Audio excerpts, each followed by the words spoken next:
Kaya napaka-importante talaga na lagi tayong full tank. Kaya wag kayo magtatamad-tamad na magkarga ng diesel, dahil sa in case na ganitong sitwasyon ay kailangan naka-under yung truck natin dahil winter.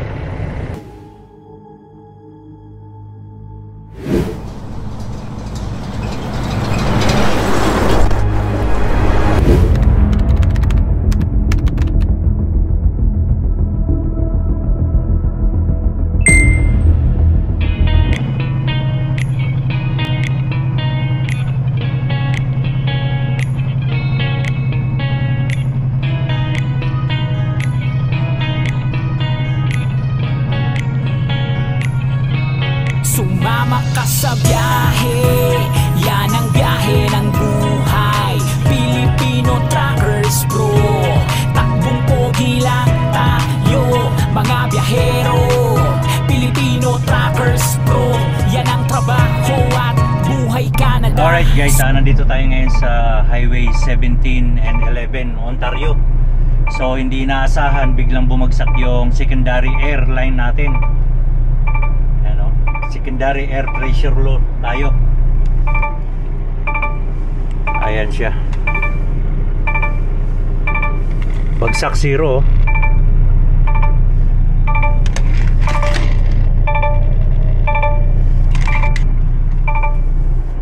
So ginapang ko na siya sa baba, chinek ko, talagang wala naman siyang air leak. Hindi ko alam kung anong naging problema. Yung air dryer ko walang leak, yung tangke ko walang leak. So biglaan na lang siya, tumatakbo ako, biglaan bumagsak yung hangin. So itinawag ko na kaagad siya sa shop, kaya sa chief mechanic.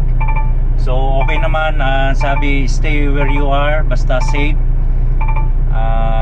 Naikakambyo pa naman siya, pero hanggang 1 to 4 lang, hindi na siya nag-split. Ayan o, wala nang hangin. Kaya nandito na ako sa tabi ng exit, pa-exit ito pa-exit ng papunta ng maliit na bayan siguro to. Pero yun na nga, hindi na ako pinapunta doon sa Nipigon kasi ang magsiservice sa akin dito sa Thunder Bay, Kenworth. So kung pupunta pa akong Nipigon, nasa 42 kilometer pa. So parang mas malayo pa. Pupuntahan na lang daw ako dito, siservisan na lang daw ako ng Kenworth, or hindi ko alam kung sino magsiservice. Pero ang sabi ng chief mechanic ay may magsiservice na sa akin. Kasi sabi niya, try mo kung kayang i-drive, kung kaya mo i-drive papunta ng Kenworth, Thunder Bay. Sabi ko hindi na kaya kasi bagsak yung secondary air reservoir natin. So wala, may kakambyo ko man, wala tong walang hangin para sa high na splitter. So pag gantong sitwasyon guys na matagal ang service, dahil nga malayo pa, nasa more than 1 hour pa, nasa 1 hour, sabihin natin 1 hour ang magsiservice sa akin. Then hindi kaagad sila makakaalis doon dahil siyempre may mga ginagawa yung mga yan. Kaya nilagyan ko na kaagad siya ng triangle or reflectorized triangle. So tara, papakita ko sa inyo na pag divided highway ang nasa posisyon natin, ilagay natin yung tatlong triangle natin na early warning device.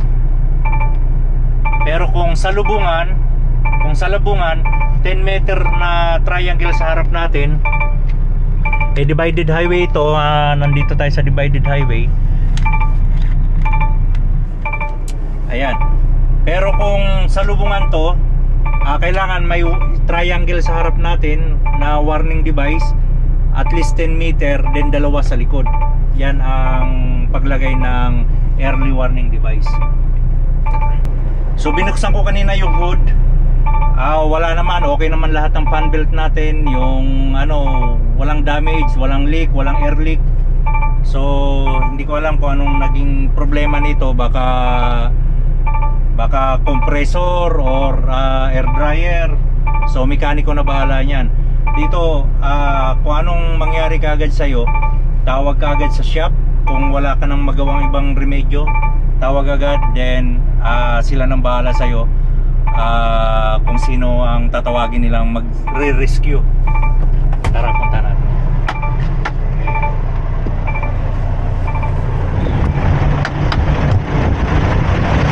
Bubuhos pa naman ang snow. Ang lakas ng snow. So ayan, nandito tayo sa exit. Exit na yan dyan. Buti medyo maluwag dito, kaya nakapark naman tayo ng safe. May 2 lanes pa naman dyan. So ayan, hindi ko pinatay yung truck kasi nga malamig ang temperature. Walang air leak. Wala siyang air leak. Ginapang ko na yan kanina, kaya madungis tayo. Then yung air dryer ko, ayan, wala siyang snow, as in walang air leak din. Dito din sa traktor wala ring leak. So nandyan lang sa traktor ang nagiging problema niyan. Then syempre nasiraan tayo, kailangan natin maglagay ng reflectorized triangle or early warning device. So yan yung early warning device natin.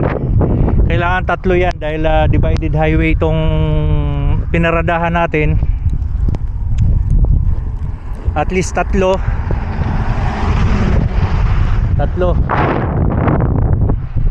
Ganyan yung position guys ha. Sa pa-triangle para yung daan pag ganun, palayo sila.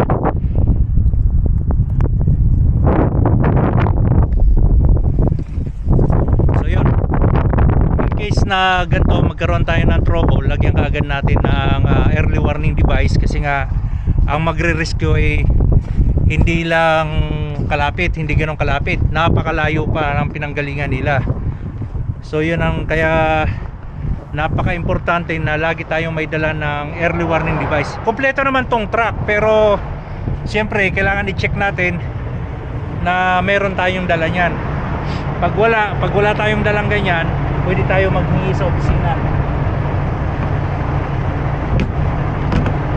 Sa opisina, sa shop. Pwede tayong maghingi sa shop. So wala tayong magawa kundi magantay ng rescue service. Dahil yun na nga, manggagaling pa sa Thunder Bay yung ano natin, rescue. So tambay muna tayo sa loob ng truck.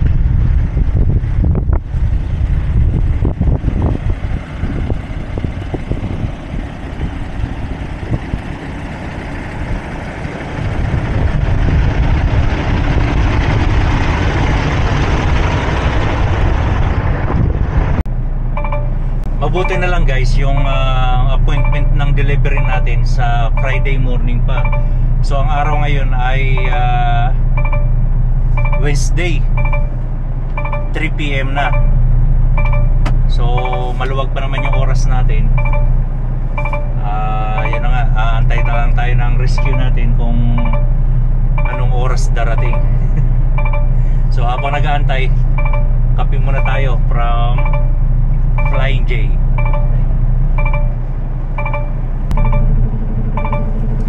Hinintuan ako ng isang truck.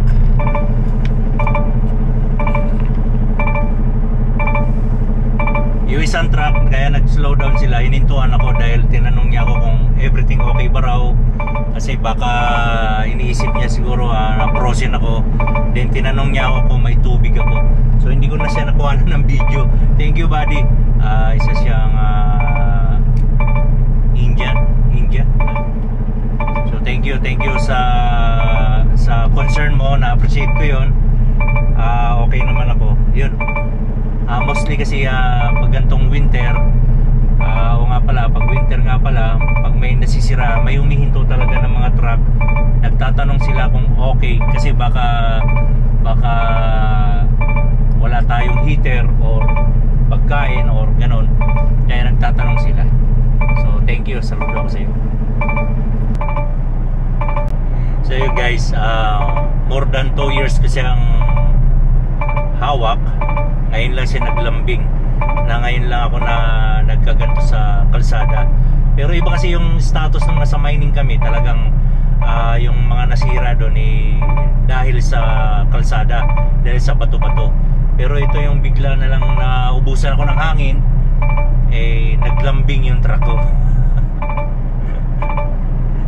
Pero okay lang yun, all goods pa rin dahil nga may heater tayo, running yung truck. Airlines lang ang secondary air reservoir lang ang may problema, hindi siya nagbi-build up. So naglambing. Pero wala akong masabi sa truck ko. More than 2 years ko siya hawak. Ngayon lang siya naglambing. Dito sa Canada guys, masiraan ka kahit saan, as long hindi ka nakabalagbag sa gitna ng kalsada. Pwede tayong pumarada sa shoulder, basta kung saan tayo safe. Walang gagalaw sa atin, walang totowing, walang huhuli dito. As long hindi tumawag yung opisina or sa shop na mag-towing, hindi tayo totowing dito ng mga towing or wrecker. So basta importante, park lang. Kung kaya natin i-park ng safe, i-park natin ng safe. Pero kung wala talaga, kung nasa kalsada talaga, yun, right away tatawag agad yung opisina natin ng towing, kasi kung nandiyan tayo sa kalsada mismo, nandito tayo sa shoulder, safe naman tayo, nasa good spot tayo, kaya walang problema. Hindi tayo makakasagabal or hindi tayo makakaano ng aksidente, basta meron tayong reflectorized na triangle or early warning device. So yun, walang magtotowing dito guys, walang manghuhuli, walang dadaanan ka lang ng pulis dito. Kung hihinto man yan sila, tatanungin ka nila kung okay ka lang, safe ka ba, hindi ka ba na-frozen, may tubig ka ba, ganun lang sila. Pero yung huhulihin, wala, hindi uso dito yan. Antay lang tayo, tumawag na sa akin yung Kenworth. Sabi nila kasi from here to Kenworth 80 km pa ang layo, so 45 to 1 hour daw. On the way naman na yung yung mekaniko, mobile mechanic nila. Grabe na lakas ng buhos ng snow ngayon guys. Kung makikita nyo sa pati windshield ko, grabe.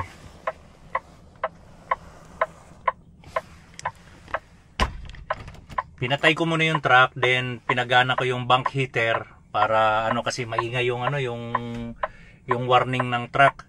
So ito isa sa dahilan kaya lagi tayo nagfu-full tank, dahil nga pag nagkaroon tayo ng trouble sa kalsada marami tayong diesel. Pwede natin paandarin siya lagi yung truck kung wala tayong heater, kasi pag pinandar natin truck, magkakaroon tayo ng heater, di ba? So ito talaga ang pinaka-importante na laging sinasabi ng opisina na kailangan lagi tayong nagpo-full tank, then at least meron tayong more than 1/2 or 3/4 na diesel bago tayo pumarada or bago tayo bumiyahe. Dahil yun na nga, napakalayo pa ng mga fuel station dito ng truck stop para magkarga ng diesel. So napakalayo, kaya wag nating katatamaran na magkarga ng diesel guys. Para sa atin yan. Maya papaandarin ko na naman tong truck, dahil mapupuno tayo ng yelo, pero not bad naman dahil meron tayong bank heater dito sa loob, kaya naka-open to. Pinaandar ko yung bank heater, so gumagana. Alright, so yun ang sinasabi ko, na kailangan lagi tayong naka full tank, hindi yung titipiran natin na paabutin natin yung yung diesel natin sa susunod na truck stop, na pwede naman tayo mag-diesel sa dinaanan natin. Dahil in case na mangyari sa tulad na gantong sitwasyon, prepare tayo, diba? Tulad ngayon, full tank ako. Antayin lang natin yung mechanic. May lumapit din sa akin na truck driver, si ate. Ayan o. Kung okay ba raw ako. Hinintuan niya talaga ako, guys. So hinintuan nila ako dahil nga kung okay raw. So thank you madam. Babae yung truck driver eh. So hindi ko na nakuha na ng video. Pero thank you, na-appreciate ko yung pag-aalala nila. Pandarin ulit natin.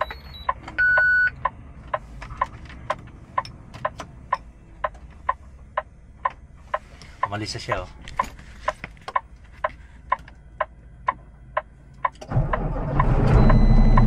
Inaabot na tayo ng gabi guys. Pinandar ko ulit yung truck ko para buksan yung mga ilaw. Kailangan visible tayo eh. So ito yung snow plow. Maglilinis.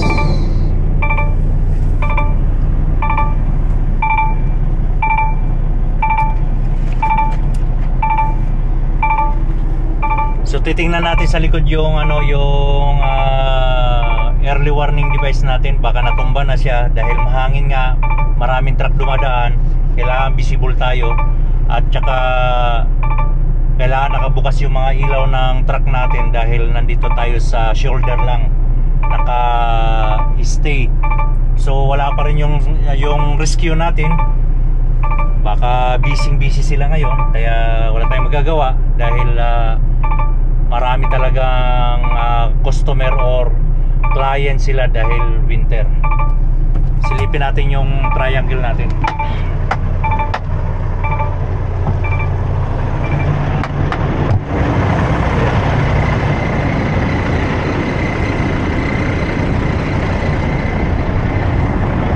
Ito lang tayo sa gilid.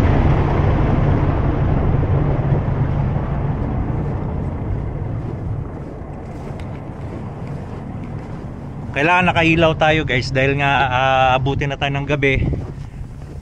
Kailangan visible tayo para sure na makikita tayo. Okay naman, goods naman yung triangle natin. Ayan. Everything okay. Hindi pa siya natumba. Inayong ko talaga siya sa hangin kasi mahangin. Pag ginanyan ko siya, titiklop siya ng ganon. Kaya pinabor ko siya ng ganyan. So yan, visible naman tayo, kompleto ilaw natin. All goods. 2 lanes to, 2 lanes. Bali ito shoulder to, exit to eh. So mahangin, bumubuhos pa rin ng snow tuloy-tuloy kaya wait lang tayo, wala tayong magagawa dahil nasiraan tayo eh. Alright. So, pasok na tayo sa truck. Kaya napaka-importante talaga na lagi tayong full tank. Kaya wag kayo magtatamad-tamad na magkarga ng diesel dahil sa in case na ganitong sitwasyon ay kailangan naka-under yung truck natin dahil winter. So, update lang tayo guys. Walang darating daw na mekaniko ngayon. Kausap ko yung chief mechanic ng company. Bali darating bukas pa ng umaga yung magre-rescue sa akin. Kaya stay for the night muna tayo dito sa roadside. Safe naman tayo. Pinakita ko sa kanila yung picture, sinend ko dahil iniisip nila shoulder lang talaga. Pero sabi ko wide shoulder naman to, mas safe ako dito kaysa maghanap pa ako na wala namang kasiguruhan. Alright, so yan, nandyan tayo sa safe na lugar. Wide shoulder naman tayo. So nandoon pa yung 2 lanes. Ito malapad to, itong buong may snow. Sakop natin yan, maluwag. Kaya mas maganda na dito na lang daw tayo, sabi ng chief mechanic namin. Alright, so see you tomorrow. So yun guys, finally dumating yung rescue natin. Inaabot tayo ng almost 11 hours dito. Rescue natin oh. So inabot tayo ng 10:46 PM 10:46 hours.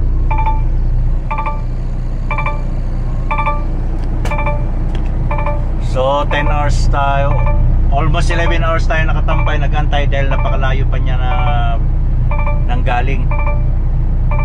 So titingnan din natin kung anong gagawin niya para malaman natin next na in case na may mangyari sa mga kasama or mangyari ulit sa akin, eh alam ko na ang gagawin.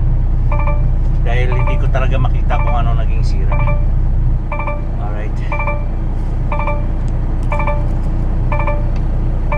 May edad na pala si Kuya.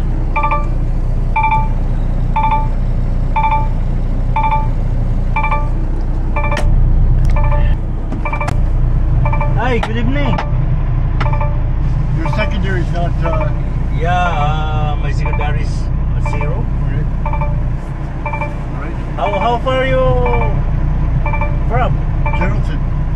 Geraldton? Yeah. Oh, It's 2 hours away. yeah. Okay, thank you. And bad weather. Yeah. Okay. I will off the truck or I will shut off the truck? No, I'm gonna. Is your air on? Yeah. Okay. Stay on. Yeah, I'll let you know. Okay. Titingnan din natin sa ilalim kung anong ginawa niya para makita rin natin. Babain natin siya, guys.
Para pala ma-produce ng ilaw para mas malakas ang gamit niyang ilaw at gumamit pa ng heater.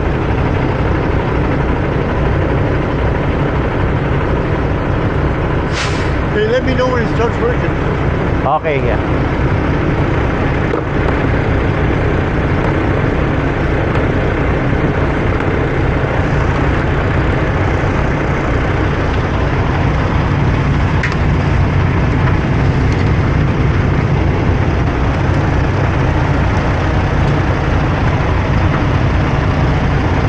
Let me know when it starts working. Yeah. I will check. Go inside.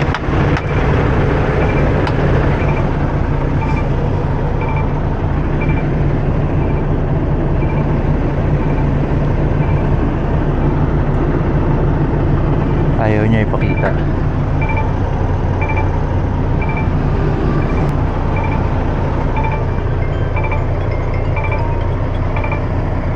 Tumatawag pa. Hello, sir. You have a vendor on site yet? Yeah, the mechanic is already here. Just now. Oh, okay. Okay, he start fixing the airlines. Airline? Yeah, maybe the reservoir tank. He using a heater. I don't know if that he tried. Okay, sounds like you might fix it. Okay, sir. Sounds good. Thank you. Okay, bye.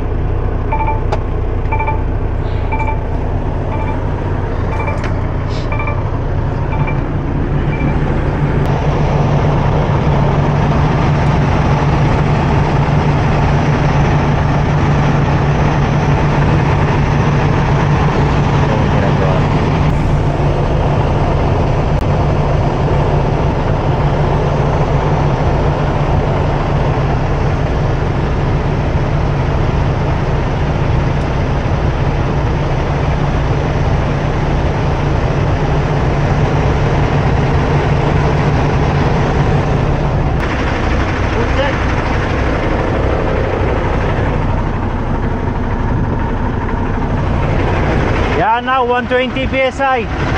120 PSI now.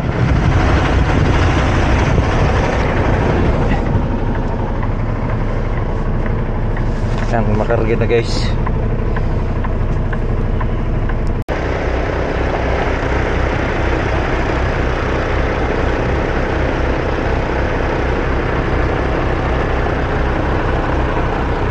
Yeah, it's full now.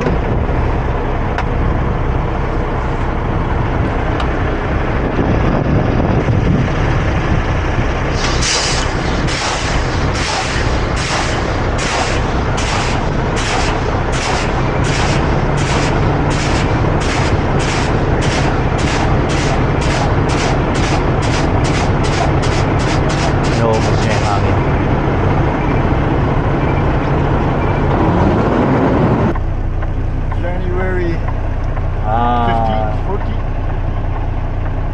16. 16th? Yeah. Your mileage? 36090.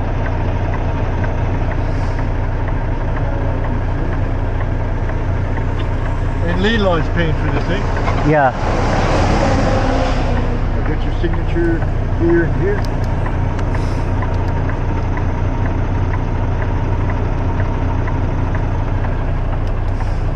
Okay. Okay. I'll follow you to, I'll follow you. To Case. okay, okay. I will. Once you get to Nipigon, I'm not waiting for you. All right, yeah.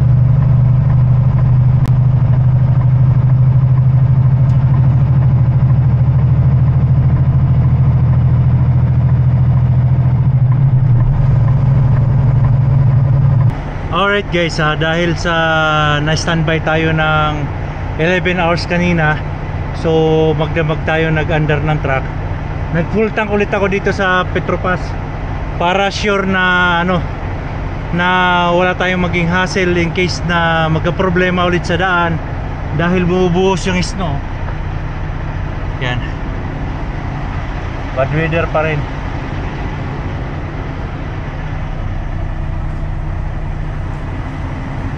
So nandito tayo sa Nipigon, Petropas, nagkarga ng diesel, then good to go. So tapos na tayo, nakapagkarga na ako, aalis na tayo guys. So yun lang ang paalala ko, doble ingat, drive safe, takbong pogi lang. Oo nga pala, na-fix yung truck natin kanina, mga around 2 AM na. So ang oras natin ngayon ay 3:09 AM Ontario time na yan. Kaya yun, alis na tayo guys. Hindi na tayo matutulog dahil kapag nakatulog na tayo, inunahan na natin ng tulog kanina dahil pero ngayon maaga tayo makalis dahil nga nagawa na. So tuloy-tuloy na tayo hanggang mamayang umaga. So mamaya makakahinto tayo ng maaga rin. So sounds good yun. Okay, so yun lang.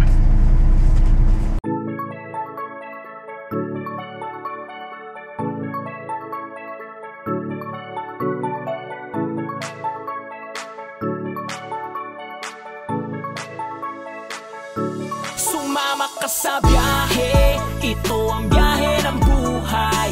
Filipino Truckers Pro, takbo pogi lang tayo mga biyahero. Filipino Truckers Pro, siya ang kasama nyo. Sumama ka sa biyahe, ito ang biyahe ng buhay. Filipino Truckers Pro, takbo pogi lang tayo mga biyahero. Filipino Truckers Pro, siya ang kasama nyo. Isasama kayo saan man bumiyahe at magpunta. Filipino Truckers, kahit mabigat man ang dala, buhay dapat merong tiyaga, mahirap man di atras. Yan ang Pinoy, laging malakas. Handa anumang dumating na bukas, di magpapatalo. Anumang ibigay araw-araw na kanyang trabaho, ipapakita niya sa biyahe. San man pumunta, makikita ang truck na kanyang dinadala. Kayo'y sumama sa biyahe, lahat ay kasali. Buhay truck driver, di pwedeng maarte, dapat madiskarte. Yan ang sikreto, sa bawat andar dapat laging alisto. Takbong pogi lang tayo, yan ang Pilipino Truckers Pro. Sumama ka sa biyahe, ito ang biyahe ng buhay. Pilipino Truckers Pro, takbong pogi lang tayo mga biyahero. Pilipino Truckers Pro, siya ang kasama nyo. Sumama ka sa biyahe, ito ang